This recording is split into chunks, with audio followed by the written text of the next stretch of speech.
Bonjour et bienvenue sur BitCongo. Alors, bienvenue aussi dans cette deuxième partie, donc le deuxième sous-point dans les bases du trading. Nous allons parler de qu'est-ce qu'est l'investissement. Alors, c'est une vidéo qui ne va pas prendre trop de temps parce que la base de la formation, c'est plus le trading future. Mais on va quand même parler de tout pour que chacun se retrouve en fait.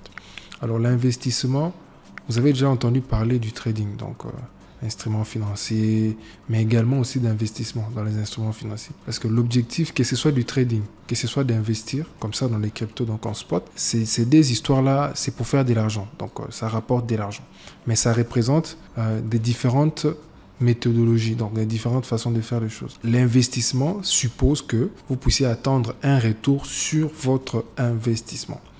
Donc, l'objectif est de récupérer l'argent que vous aviez misé, votre capital, plus un profit. Vous pouvez par exemple acheter un fast-food pour 10 000 $, les développer ensuite et essayer de les revendre pour 50 000 $ après quelques années. Vous pouvez également acheter une part dans une petite entreprise en misant sur le fait que la valeur de cette part augmentera lorsque cette petite start-up se développera. Un trader peut également acheter des parts des actions d'une entreprise, mais il opère sur une période relativement courte.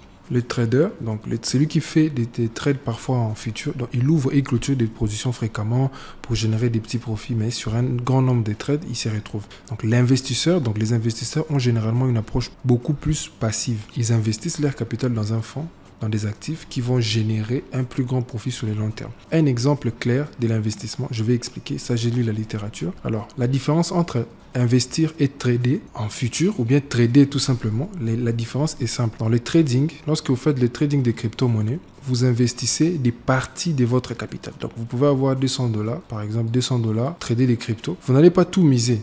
Voilà, vous misez par exemple 10 $ sur une position, puis sur l'autre, vous misez 20 $. Donc, vous avez des petits trades. Et lorsque vous additionnez la somme des trades que vous faites, vous avez un bénéfice. Donc, vous gagnez. C'est aussi pour faire de l'argent. Maintenant, l'investissement, c'est quoi? L'investissement, c'est, je vois par exemple une crypto-monnaie. Par exemple, la crypto-monnaie que j'appelle le NIR. C'est une crypto-monnaie que j'aime beaucoup. Par exemple, le NIR. Je me dis, les graphiques du NIR est intéressant. Tu vois, les graphiques du NIR est intéressant.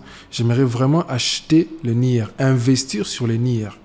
Les mots qui conviennent, investir sur les NIR. Quand je dis investir sur les NIR, ça veut dire quoi? Ça veut dire que j'ai les 200 $ avec moi. Je ne les trade pas avec des petites positions comme ça, à moins que je fasse les DCA. Vous voyez, à moins que je fasse les DCA. Alors, pour ceux qui ne connaissent pas aussi ce que signifie DCA, en tout cas, je vous invite. La première vidéo que j'ai publiée sur cette chaîne, j'ai parlé du DCA. Donc, je vous invite à aller la voir. Alors, j'ai par exemple les 200 $, j'achète des NIR. Admettons que le prix des NIR est à 1 $ la pièce. J'aurai 200 pièces de NIR. Vous voyez, j'aurai 200 pièces de NIR qui valent 200 $. Vous voyez, et comment je gagne avec l'investissement? Vous voyez, avec l'investissement, je gagne combien? Admettons que dans une année, parce qu'il faut être patient. Donc, je vous ai bien dit dans la littérature que ça a une approche, ça a une méthodologie différente. Il faut être patient. Parce qu'avec le trading, c'est parfois, si vous faites le day trading, nous allons voir ce que le day trading signifie. C'est-à-dire que vous prenez des positions fréquemment par jour, une fois par semaine, 2 fois par semaine, 3 fois.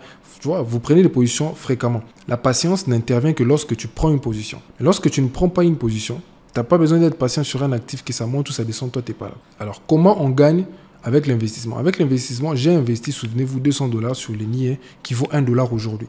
Admettons que dans une année, dans 5 mois, dans 3 mois ou bien juste sur le long terme, le prix du NIR flambe et il atteint 10 $ la pièce. Donc, il atteint 10 $, la pièce. 10 $, 10 pièces qui est égal à 10 $. Alors, comment je gagne?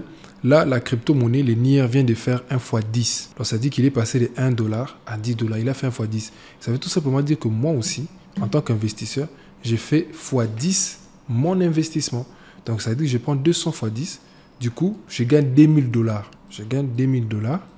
Mais la base, c'était quoi? J'ai été patient parce que ça fait, par exemple, 5 mois. Ça peut prendre une année aussi, 2 ans aussi. J'ai été patient, comme nous l'avons défini ici.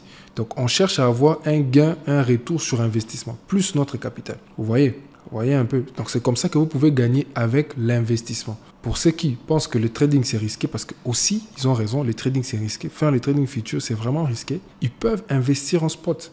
Ils peuvent investir et devenir des investisseurs crypto. C'est simple. Et avec les cryptos, pour investir, tu n'as pas besoin d'investir des centaines de milliers d'euros. Tu peux investir ce que tu as entre tes mains. Parce qu'il faut commencer avec ce que tu as. Donc, c'est un peu ça, la façon dont moi je vois et je définis l'investissement. et la façon dont Binance aussi définit l'investissement. Et cet investissement, vous pouvez acheter des pièces, vous pouvez mettre sur Binance, sur Trust Wallet, sur MetaMask. C'est à vous de voir par rapport à votre profil d'investisseur. Alors, on a terminé avec le sous-deuxième point de base sur le trading. Alors, nous allons passer maintenant au troisième point dans la vidéo suivante où nous allons voir comment identifier l'actif à acheter ou à vendre. Alors, ciao, à la prochaine.